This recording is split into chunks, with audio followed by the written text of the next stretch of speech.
Hermanos y hermanas, me da mucho gusto poderles saludar, poderles conocer. Estuvimos el sábado anterior con nuestro hermano pastor en una conferencia que se realizó con el objeto de poder enseñar acerca de lo que es el trabajo celular, y tuvimos ahí pues espacio para conversar y comer durante una pausa que hubo al mediodía para almorzar y luego continuar por la tarde. Y platicando ahí con nuestro hermano Tomás fue que llegamos a la conclusión. Realmente yo no estaba programado para venir acá, pero aprovechando el momento, él nos hizo la invitación de poderle visitar este día. Él mencionó que podía reunir a los líderes que tiene trabajando acá en la iglesia, y es de esa manera como estoy acá. Y repito, me da mucho gusto conocerles, verles, y en esta ocasión yo quiero compartir con ustedes alguna enseñanza relacionada con lo que es el trabajo celular. Es decir, las reuniones de grupos pequeños que tenemos en las casas. Entiendo que ustedes le llaman reuniones vida. De eso es que estoy hablando. Mencionar algunos principios acerca de este trabajo y cómo podemos cada uno de nosotros comprometernos a hacer algo mejor. Para eso yo quiero partir de un pasaje del Nuevo Testamento que se encuentra en la carta a los Colosenses. Busquemos el capítulo número 3.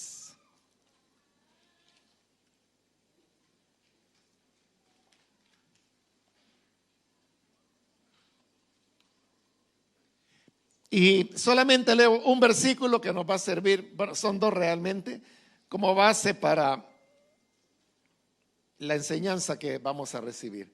En Colosenses 3, los versículos 23 y 24 nos dicen: y todo lo que hagáis, hacedlo de corazón, como para el Señor y no para los hombres, sabiendo que del Señor recibiréis la recompensa de la herencia, porque a Cristo el Señor servís.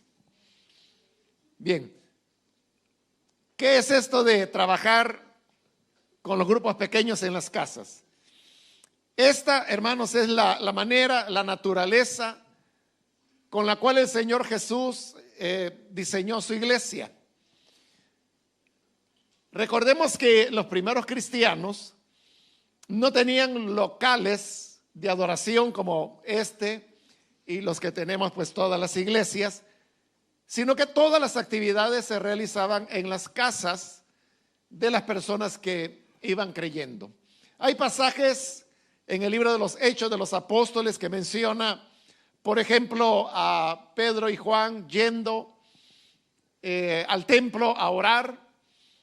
Tenemos pasajes que hablan de que la iglesia se reunía en el templo y por las casas, pero hay que tener cuidado porque esas referencias que en el libro de los Hechos se hacen con relación al templo no era un local de culto cristiano, porque nosotros hoy en día no somos tan, ¿cómo le diría?, tan exactos en utilizar las palabras, y entonces solemos llamarle a un edificio como este, que en realidad es un auditorio.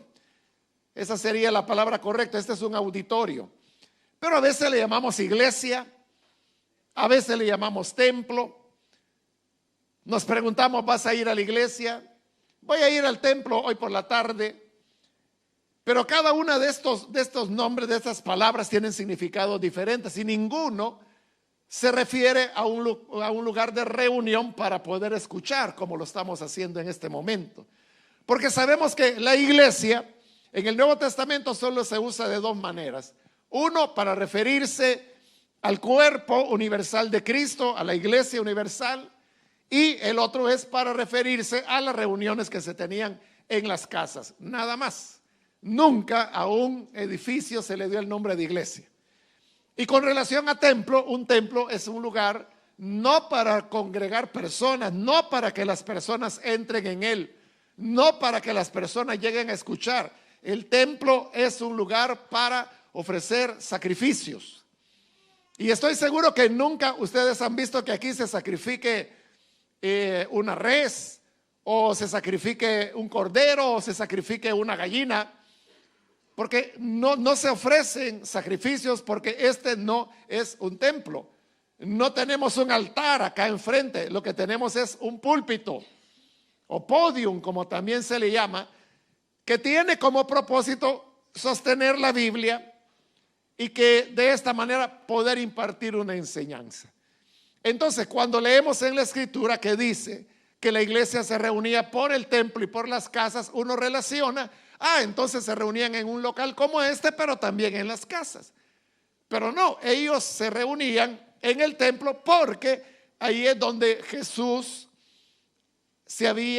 cuando él visitaba Jerusalén, era ahí donde enseñaba. Pero cuidado, no enseñaba dentro del templo, porque en el templo nadie podía entrar excepto los sacerdotes, los cuales todos pertenecían a la tribu de Leví, según las instrucciones que Moisés había dado. Y Jesús pertenecía a la tribu de Judá. Por lo tanto, él no podía ingresar al templo. Cuando dice que él enseñaba en el templo, se está refiriendo a que enseñaba fuera del templo, en el patio. En la época de Jesús, el templo en Jerusalén había sido ampliado varias veces a partir de Herodes el Grande, que fue el que trató de matarlo cuando Jesús nació. Es el que ordenó la matanza de los niños que relata el Evangelio de Mateo. Entonces él amplió y habían varios patios fuera del templo. Había un patio que se llamaba el patio de los hombres, porque ahí solamente era el más cercano al templo. Ahí solamente podían entrar hombres judíos. Luego venía lo que se llamaba el patio de las mujeres, que estaba ya más afuera, y a ese era al que se le llamaba el patio de las mujeres, porque era para ellas. Y más afuera, y era el más grande, era el que se llamaba el patio de los gentiles, donde podían entrar todas las personas. Y este era el patio más grande, y ahí era donde estaba el pórtico de Salomón, que dicen los evangelios que desde este pórtico que el Señor enseñaba. Entonces podríamos decir que Jesús enseñaba en la parte más externa del templo. Entonces, ¿por qué se reunían ahí? Porque en Jerusalén no había otro lugar donde pudiera congregarse tantas personas para escuchar primero las enseñanzas de Jesús y posteriormente las enseñanzas de los apóstoles. Cuando Pedro y Juan sanaron al paralítico en la puerta que se llamaba La Hermosa, lo que ocurrió allí es de que dice que es donde Pedro por primera vez predicó bueno, no era primera vez, ya había predicado en Pentecostés, pero en esta ocasión él predicó diciendo: ¿por qué nos miran de esa manera? Como por si nuestra virtud o nuestra fuerza hubiéramos podido hacer andar a este hombre. Pero no fue así. Fue en el nombre de Jesús de Nazaret, a quien vosotros crucificasteis, al cual Dios ha honrado, dando una perfecta sanidad a este hombre. Entonces esto ocurrió, esta enseñanza fuera del templo. Entonces, ¿a dónde se reunían los cristianos? Era en las casas. En el libro de los Hechos, capítulo 2, versículo 42, dice que los cristianos se reunían en las casas para partir el pan, para cantar alabanzas, para regocijarse entre ellos, y dice que ellos tenían gracia para con el pueblo, y de esta manera el Señor añadía cada día a la iglesia los que habían de ser salvos. Entonces no tenían local, solamente se reunían en las reuniones de las casas. Y cuando Pablo comenzó a expandir el evangelio ya por el mundo gentil, él continuó haciendo lo mismo. Se reunían en las casas. cuando Pablo entró por primera vez a Europa, que fue en lo que hoy sería Grecia, él llegó allí a la primera ciudad, que era Filipos, en la región de Macedonia, que hoy es parte de Grecia en la actualidad. Por ahí es donde entró Pablo para traer el evangelio a este continente. Y en este lugar es donde él predicó y donde tuvo la primera persona que se convirtió del continente europeo, la cual era una mujer llamada Lidia. Y cuando ella creyó, ¿qué hizo Pablo? Ir junto con Silas, que era quien le acompañaba, y se hospedaron en la casa de Lidia, y allí es donde enseñaban, en una casa. Y así fue sucediendo. Por eso es que en capítulos largos de saludos, como por ejemplo el capítulo 16 de Romanos, ahí usted puede leer que Pablo saluda, por ejemplo, a la casa de Olimpia y la iglesia que está con ellos. Cuando escribe su carta a Filemón, saluda a Filemón y le dice: y la iglesia que se reúne en tu casa. También en el libro de los Hechos encontramos que en la casa de María, no María la madre de Jesús, sino que la madre de Juan Marcos, dice que ahí la iglesia se reunía para hacer oración. Y así hay varios pasajes en la escritura, en el Nuevo Testamento, en los evangelios, en los hechos, en las cartas, que nos hablan de cómo los creyentes se reunían en las casas. Y esto es algo que duró aproximadamente durante 300 años. La arqueología ha descubierto diversos locales de culto cristiano, pero el más antiguo que hasta ahora la arqueología ha logrado construir, se encuentra en una región, es una área que se llama Durán, que está ubicado actualmente en Irán. Y resulta que allí hay un descubrimiento, digamos, los arqueólogos descubrieron hace ya algunas décadas un pueblo muy antiguo, y han comenzado ellos desde hace años, han venido excavando. Ustedes saben, ese es un trabajo muy lento, muy cuidadoso, porque tienen que preservar todas las evidencias. No pueden escarbar con pala y pico, sino que lo van haciendo con pinceles, con paletitas muy pequeñas, porque no quieren perderse ningún detalle. Pero se ha logrado desenterrar lo que fue una población pequeña que data de estos primeros siglos de la era cristiana. Pero el gran descubrimiento fue que se encontró una casa donde, por los decorados que tiene, todavía hay parte de la casa que está en pie. Hoy se sabe que este fue un lugar de culto cristiano que incluso incluye un bautisterio. Entonces, por todos estos elementos, por los frescos de las paredes, por el tipo de decoración y por el bautisterio, han llegado a la conclusión que este era un lugar de culto cristiano, al punto que en la clasificación de los diversos elementos que se han encontrado en esta edificación, a esa casa le han puesto los arqueólogos, que no tiene nada que ver con los cristianos, pero le han puesto el nombre de la iglesia de la casa, porque es un edificio del tamaño de una casa, pero que evidentemente ahí no vivía nadie, sino que se utilizaba para el culto cristiano. Pero lo que le quiero decir es que hoy ellos han datado la fecha de esta edificación, y la han datado en el año 290 de nuestra era. Y ese es el más antiguo que se ha encontrado. No se ha podido encontrar ninguna otra evidencia ni ningún otro edificio anterior a ese. Parecería entonces que con este descubrimiento tenemos ahí lo que podría ser uno de los primeros edificios de culto cristiano, pero estamos hablando del año 290. Pero parece ser una excepción, porque en el resto del mundo cristiano los edificios para culto cristiano comienzan a aparecer después del año 320 de nuestra era. Entonces, si nos preguntamos nosotros cómo fue que los primeros cristianos lograron sobrevivir sin tener edificios de iglesia, porque nosotros tenemos la idea, y si un día por alguna razón vinieran las autoridades y dijeran: oigan, este edificio queda clausurado, ya no pueden reunirse acá, y cierran la puerta y judicialmente lo clausuran, entonces la idea que se nos viene es: ¿y a dónde nos vamos a congregar? Incluso diríamos: nos quedamos sin iglesia, porque le damos el nombre de iglesia. Pero no nos quedamos sin iglesia. Tú y yo somos la iglesia. Nosotros somos la iglesia del Señor. Lo que cerrarían sería un auditorio, pero la iglesia seguiría viviendo. Pero ahí está el punto. La iglesia somos nosotros, y la iglesia para ellos fue totalmente ajeno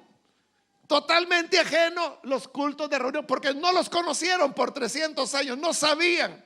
Por eso es que yo he dicho que si existiera la máquina del tiempo y pudiéramos traer algunos o varios cristianos del siglo primero, del siglo segundo, y los trajéramos acá y lo paráramos acá, ellos se quedarán viendo: ¿y esto qué es? ¿Y qué están haciendo?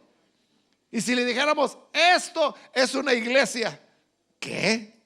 ¿Y por qué se reúnen acá? ¿Qué están haciendo? Para ellos sería totalmente desconocido. Igual que si a nosotros nos metieran en la máquina del tiempo y nos llevaran al siglo primero o al siglo segundo, o a finales del siglo segundo, que es cuando ya comenzaron a aparecer, y viéramos las reuniones de los cristianos, o llegáramos a una población de aquella época por las calles de Filipos o de Éfeso, que hoy sería Turquía, y preguntáramos: ¿y aquí dónde queda la iglesia? ¿Cómo no?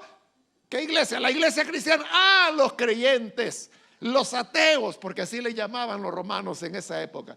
Mire, está allí, está acá, está esa casa, la casa del curtidor, la casa del carpintero, la casa de aquel que cosecha trigo. Entonces la iglesia estaba por todos lados, en todas las casas, no había un lugar específico. Pero ¿qué fue lo que pasó? Que cuando el cristianismo se oficializa, entonces es cuando comienzan a tener locales de culto.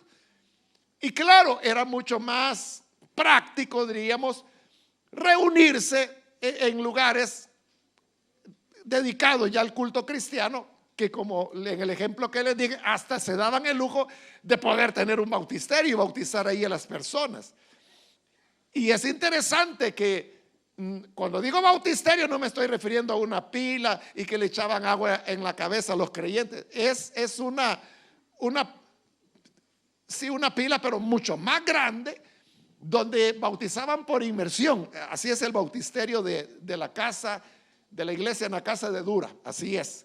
Entonces, estamos en el cristianismo primitivo. Pero ¿qué fue lo que pasó? Que entonces la iglesia, en la medida que el tiempo fue pasando, se fue centrando en el local y fue descuidando las reuniones de las casas. Y entonces, ¿qué ocurrió? Que la iglesia perdió su vitalidad, porque no es así como Dios la diseñó. Jesús diseñó a su iglesia como la encontramos en las escrituras, donde había una reunión grande, que en el caso de Jerusalén era en el patio del templo. En el caso de Filipos dice la escritura que era junto a un río. ¿Por qué razón junto al río? Porque probablemente era el lugar de la ciudad donde había más espacio para que las personas se reunieran. Ahí es donde Pablo predicó, y ahí es donde el Señor le abrió el corazón a Lidia para que fuera la primera europea en creer al evangelio. Entonces, ¿qué hacían ellos? Buscaban tener una reunión numerosa, como cuando Pablo les visitaba. En los Hechos tenemos cuando Pablo visita la ciudad de Troas y dice que se reunieron en una segunda planta y el lugar estaba lleno y habían candeleros, o en realidad eran lámparas. La candela es un invento muy posterior. Entonces lo que había era lámparas de aceite que estaban iluminando el lugar. Entonces esta era como una reunión masiva, que de todas las casas habían llegado a este lugar, porque ahí había espacio, era lo más amplio que podían encontrar en Troas, y porque Pablo no podía andar de casa en casa, entonces, y más que al día siguiente salía. Es la ocasión cuando Pablo dice que alargó el discurso hasta la medianoche. Ahí tuvo que hacer una pausa porque aquel joven Eutico se cayó por la ventana y se malmató abajo.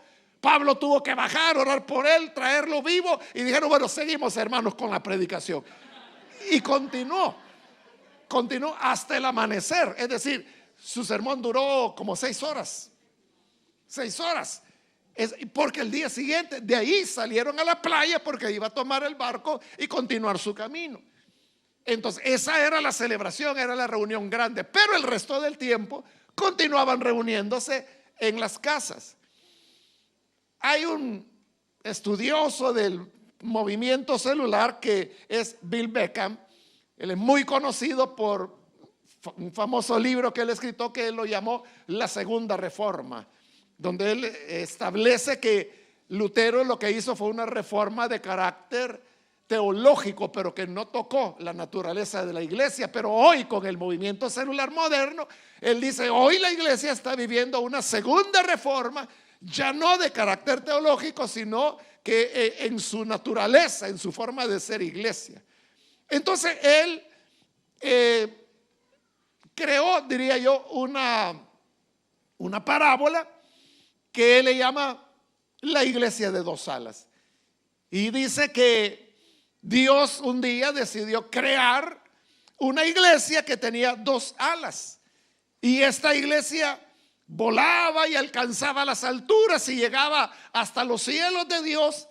Y Dios la veía volar y se sentía satisfecho, contento con su iglesia de 2 alas.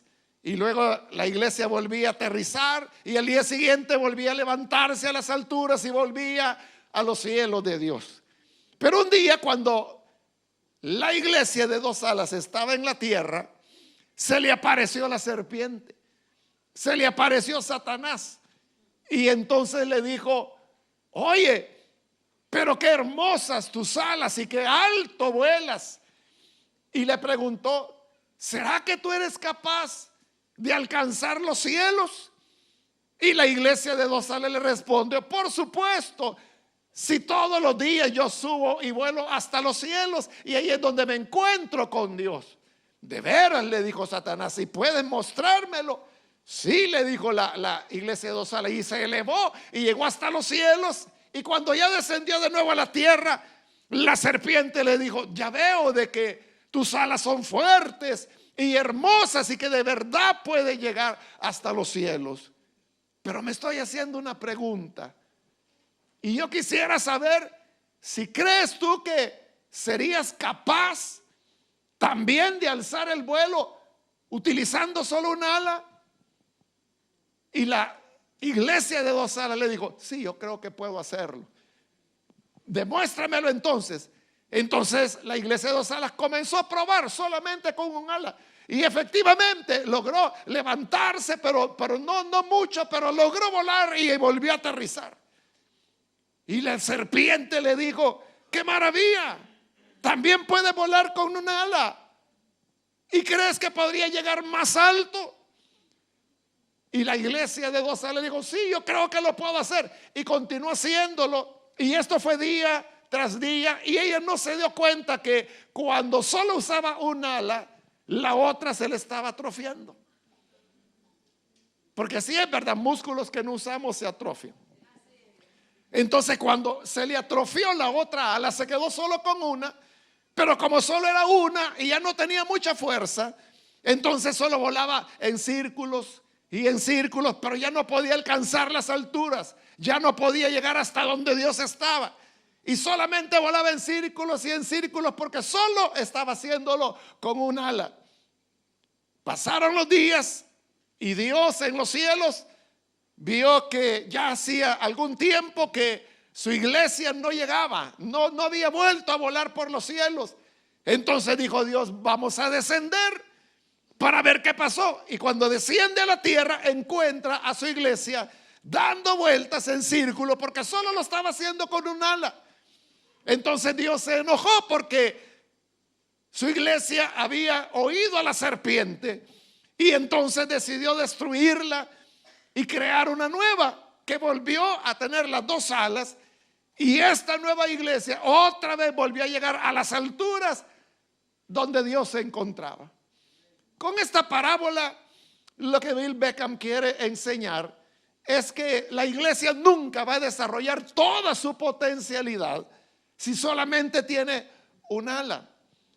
Es decir, si solo se reúne en un edificio como este.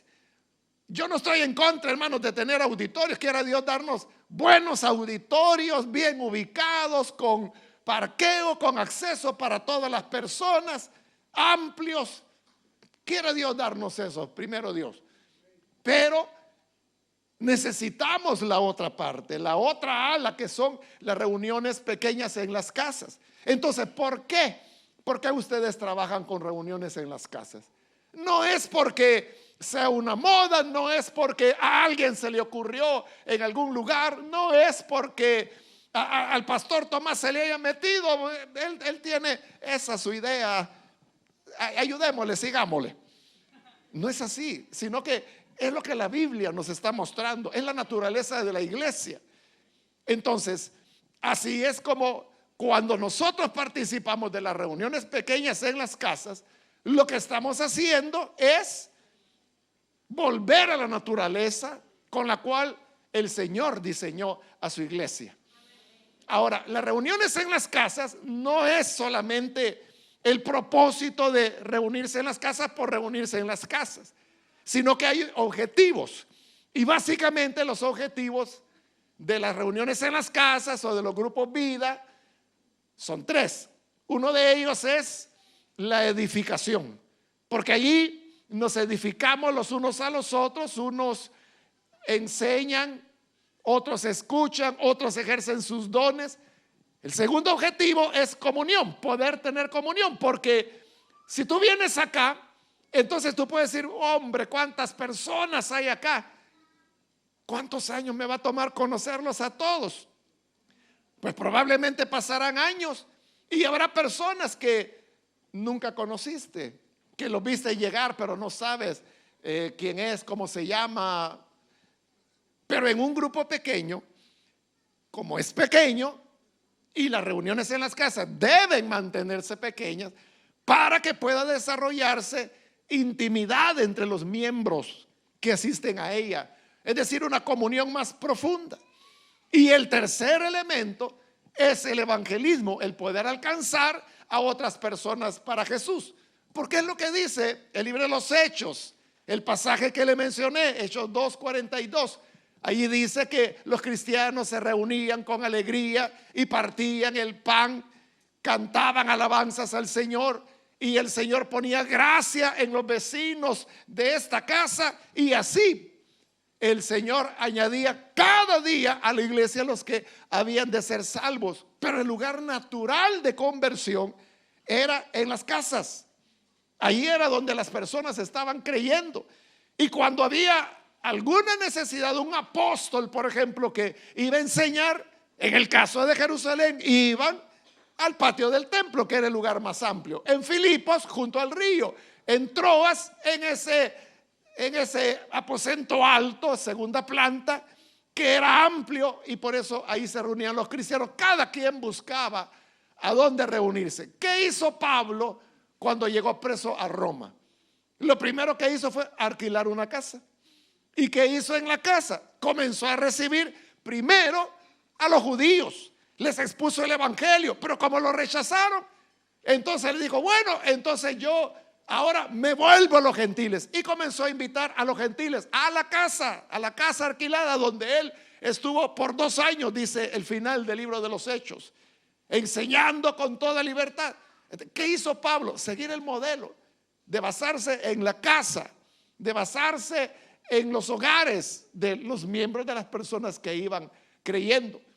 Entonces, repito, los 3 componentes son edificación, comunión, y lo tercero, el evangelismo. El evangelismo resulta muy importante, principalmente en un país como lo es España, porque ustedes sabrán que España es un país con un nivel muy, muy bajo de personas que profesan la fe evangélica. Es muy, muy, muy bajo. Y no solamente eso, sino de que hay años en que ese número desciende, o sea, no crece, va para abajo. Entonces ustedes se encuentran en un lugar donde hay mucha necesidad del evangelio, donde se necesita compartir las buenas nuevas. Platicábamos con el pastor antes de iniciar el culto de que esta es un campo de misiones. Europa entera es un campo de misiones, pero probablemente los españoles no van a querer venir a un local como este, porque todos tenemos como cierta reticencia hacia lo que no conocemos, sobre todo si se trata de cuestiones religiosas. Pero una invitación a una casa es mucho mejor. Entonces, en las casas es donde nosotros debemos animar a las personas, llevar a los invitados. Y la manera de llevar invitados es de que todos comencemos por lo que se llama el círculo de influencia. Todos a nuestro alrededor creamos un círculo de influencia que está formado por nuestra familia, por nuestros amigos, nuestros vecinos, las personas con quienes trabajamos, las personas con quienes los jóvenes estudian, compañeros de estudio. Ese es nuestro círculo de influencia. Como son personas que sabemos cómo se llaman, que tenemos cosas en común, que somos de la misma familia, que somos amigos desde hace tantos años, que trabajamos en el mismo lugar, estudiamos en el mismo lugar. Eso facilita la relación, facilita los contactos. Entonces la idea es aprovechar estas relaciones para poder invitar a estas personas a que vayan a las reuniones en las casas. Pero no les digamos, oiga, lo invito a que venga a un grupo vida. Y la pregunta, grupo vida, ¿y eso qué es? Tampoco les digamos, no, venga a una reunión de célula. No, usted dígale, fíjese que tenemos una reunión en esta casa, ahí hay un amigo y nos reunimos otras personas, compartimos, platicamos, compartimos algún alimento. Al final de la reunión, ¿le gustaría venir? Y la persona lo ve pues como una reunión social. Entonces se le lleva a la casa. Claro que ya estando en el momento usted le puede decir, pues acá fíjese de que nos gusta siempre tener a Dios como en primer lugar, y siempre para iniciar la reunión, sí, siempre para iniciar la reunión oramos. Claro, le va a decir la persona, por mí no hay problema. Y luego vendrán los cantos, luego vendrá la parte de la enseñanza, luego viene ya el momento de compartir, donde se reparte un refrigerio. Pero esta es la manera de poder atraer. Hermano, yo he oído historias, me recuerdo en este momento de un muchacho que lo invitaron precisamente para ir a una reunión en una casa. Y lo primero que él preguntó fue, ¿y ahí van a haber muchachas? Claro, ahí hay varias jóvenes. Vamos, dijo él. Y lo llevaron, pero eran las hermanas, las muchachas, ¿no? Así fue la forma de atraerlo. Y en otro caso, era también otro muchacho ya como de unos 20 y tantos años de edad. Y el otro lo que le dijo es, te invito a una fiesta, vamos a una fiesta. Y le digo, ¿de veras una fiesta? Sí, pero yo no conozco a nadie. No importa, yo sí los conozco, vente. Y él feliz que iba a una fiesta. Y en esta ocasión no fue a una casa, fue a la iglesia, al local que lo llevó. Y claro, esto es una fiesta, ¿no? Porque aquí hay gozo, hay alegría, hay música. Amén. Es una fiesta. Entonces se trata de ser creativos, de poder ofrecer verdadera amistad a las personas, de poderles mostrar interés, preocupación por lo que les preocupa a ellos, ofrecerles ayuda, ofrecerles apoyo, ver la manera como uno va creando lazos de relación con las personas. Esta es la clave. Esta es la clave de por qué la iglesia en el Nuevo Testamento crecía tanto. Usted sabe que para el final de la vida de Pablo, cuando él escribe su carta a los romanos, que ya casi es la parte final de su ministerio, él claramente le dice a los romanos, desde Jerusalén hasta Ilírico. Ilírico es lo que en la actualidad es Albania. Albania, si usted tiene en su mente el mapa de Europa, está Italia, que es una península grande, ¿no? Como que si fuera una bota. Entonces lo que está al lado, hacia el oriente o hacia el este, esa costa es la que se llama Albania. Ahí era la antigua Ilírico. Entonces Pablo está diciendo desde Jerusalén hasta Ilírico. Entonces casi medio continente. Dice, todo lo he llenado del evangelio. Todo lo he llenado del evangelio. Y no teniendo más lugar acá, ahora voy a ustedes, a Roma.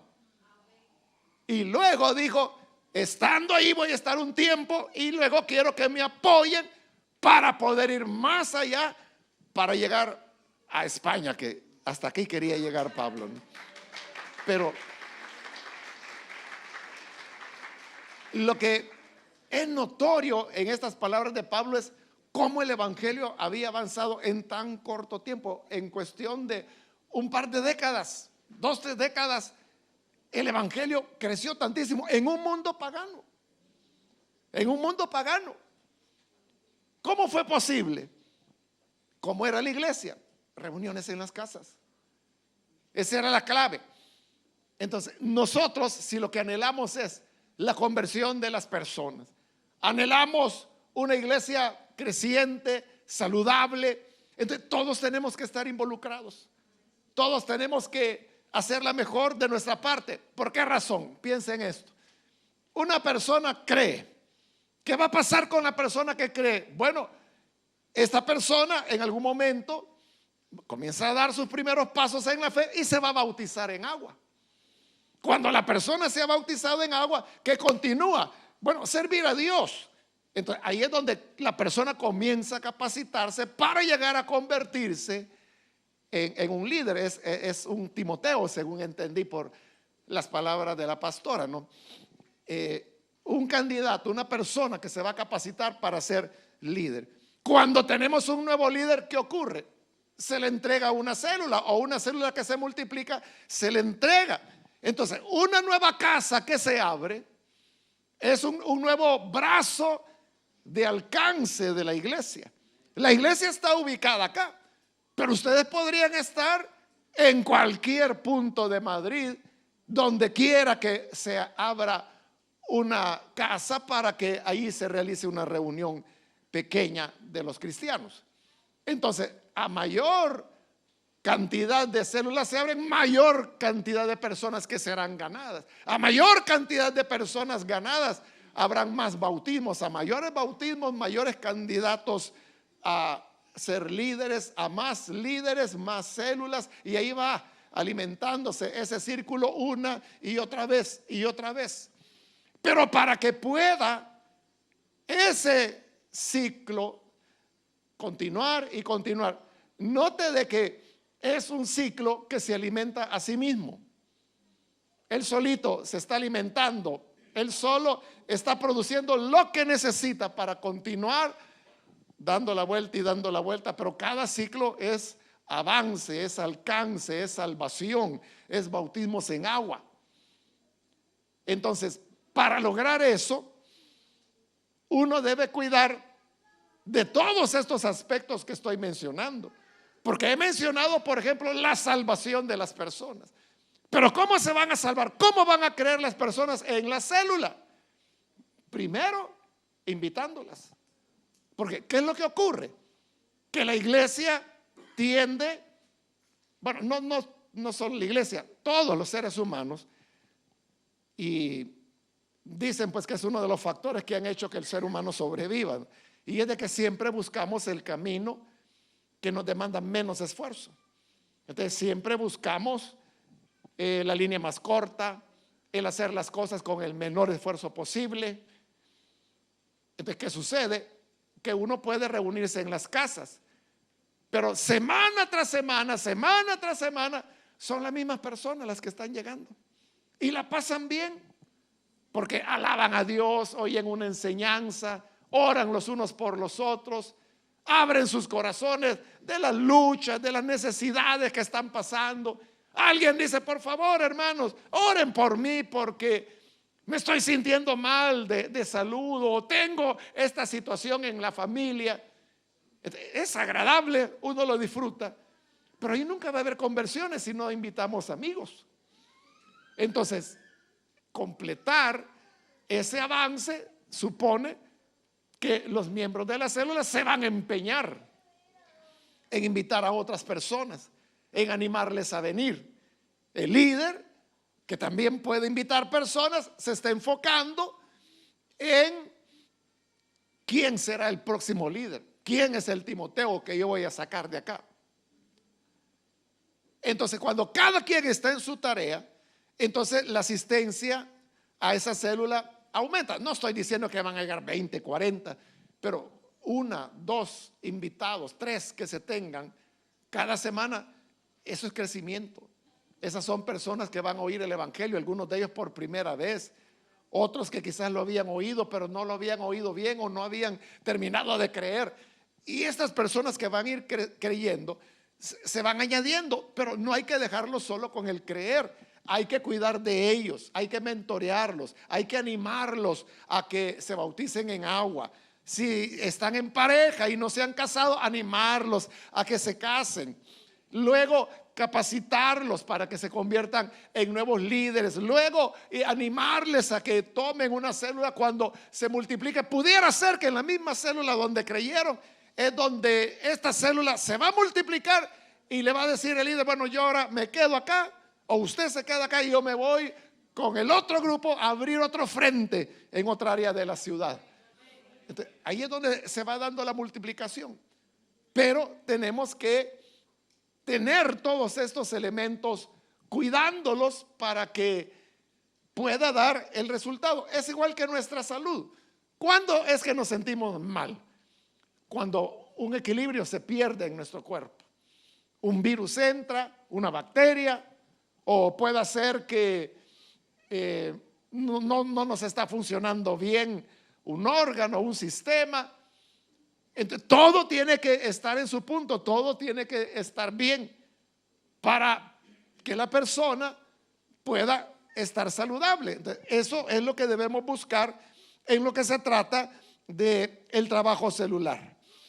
Y dentro de la casa, en la casa, uno tiene que crear un ambiente que sea agradable, porque eso es lo que ocurría en los Hechos. Se recuerda que dice que las personas, los vecinos, les caían bien los creyentes. Dice que tenían gracia para con el pueblo.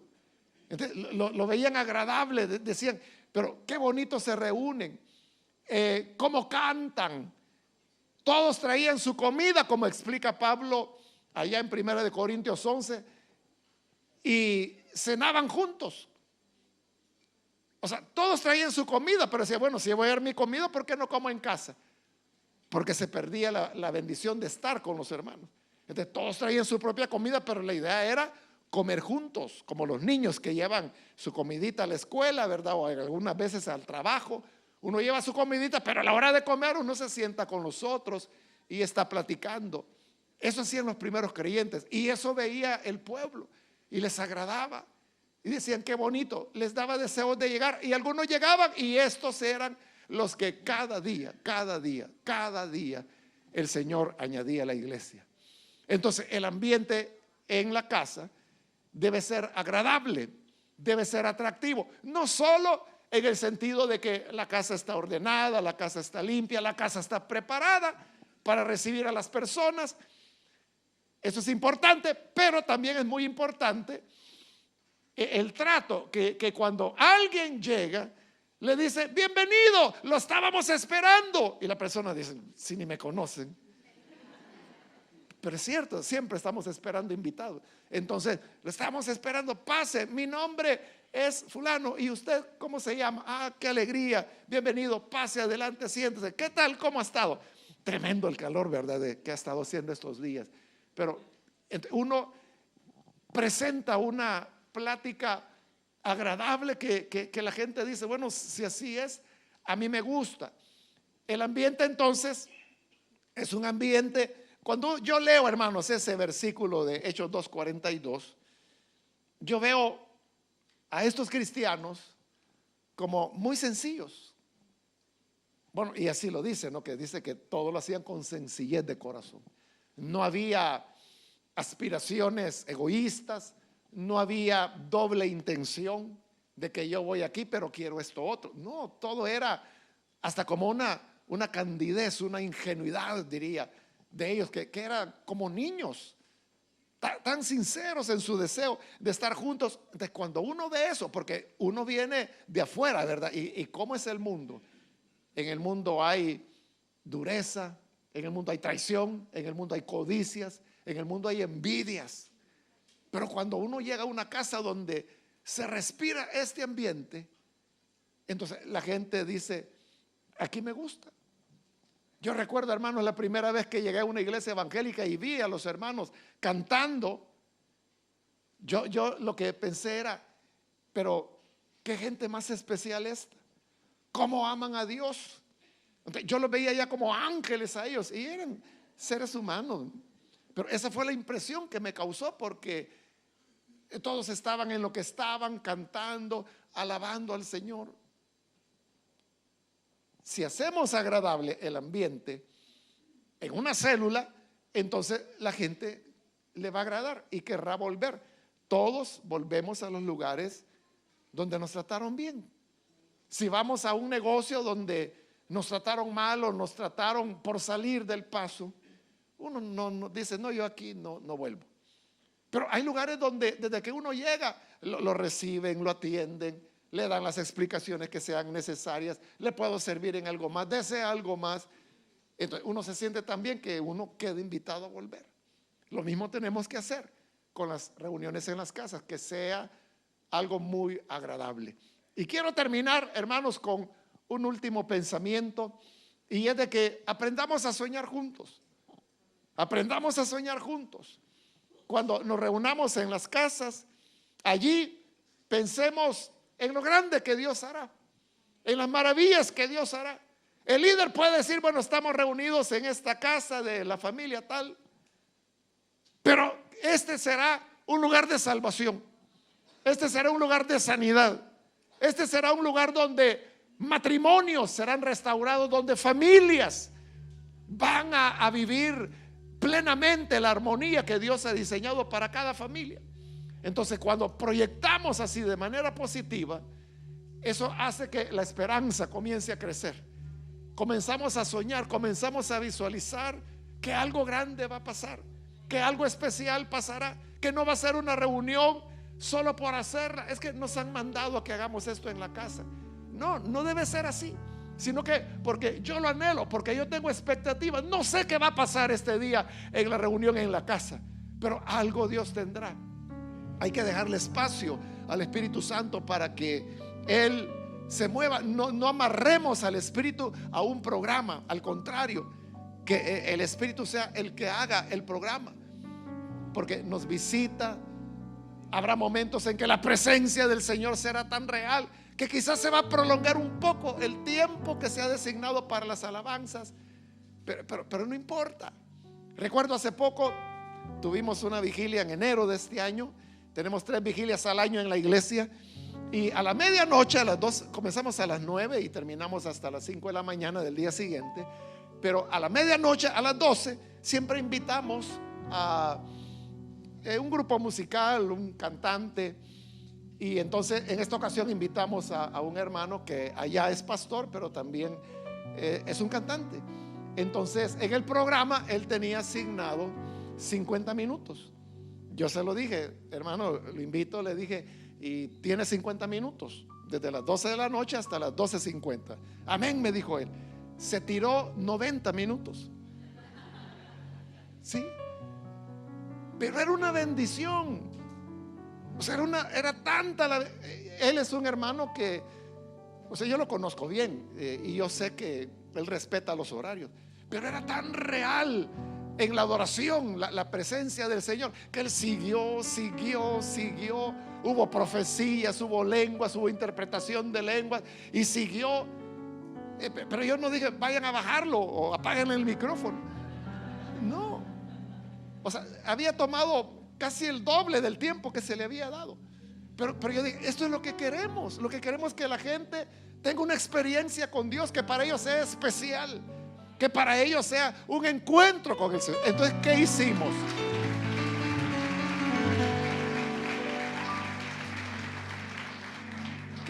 ¿Qué fue lo que hice? Que todo lo que seguía del programa, yo le dije al siguiente hermano que seguía una predicación: hermano, reduzca 10 minutos de su predicación. Luego venía otro periodo de alabanza, perdón, un periodo de oración venía, y le dije: hermano, vamos a reducir 10 minutos de oración. Luego venía otro momento de canto, reduzcamos. Total que salimos a las 5, o sea, a la misma hora. Y fue una tremenda bendición. A eso me refiero de que permitir al Espíritu, o sea, no amarremos al Espíritu. 50 minutos, apaguen el micrófono ya. O sea, cuando el Señor quería bendecir, Él es el Señor. Entonces, hagamos soñar a la gente y hagámosla soñar de que algo especial sucederá en cada reunión de célula. Que habrán amigos, habrán conversiones, habrá personas que creerán, como Pablo lo dice en 1 Corintios 14, cuando dice que si todos hablan en lenguas y entra un incrédulo, lo que van a pensar es que es una partida de locos ustedes, porque todos están hablando en lenguas y quién entiende.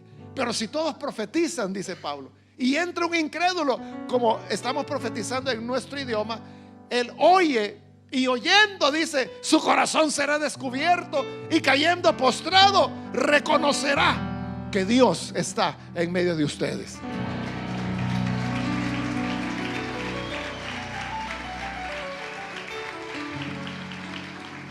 ¿A dónde sucede eso que Pablo está diciendo? Es la carta a los Corintios. Obviamente iba a suceder en los Corintios, pero ¿en qué lugar de Corinto?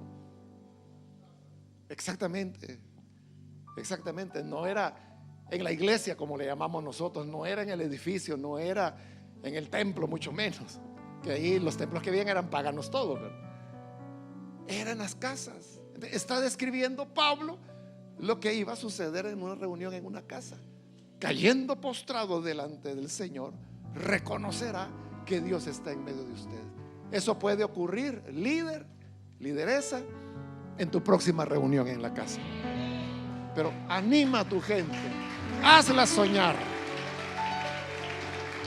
Amén. Adelante, hermanos, no nos cansemos, pongámosle empeño, pongámosle corazón, y el Señor seguirá haciendo cosas maravillosas.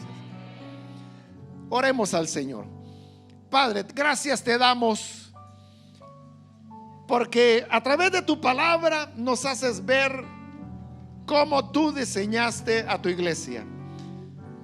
Perdónanos, Señor, si nosotros hemos olvidado que nos diste 2 alas y una de ellas se nos atrofió. Pero hoy, Señor, aquí en esta congregación se está haciendo el esfuerzo por utilizar ambas alas, porque queremos alcanzar las alturas, queremos llegar hasta donde tú estás.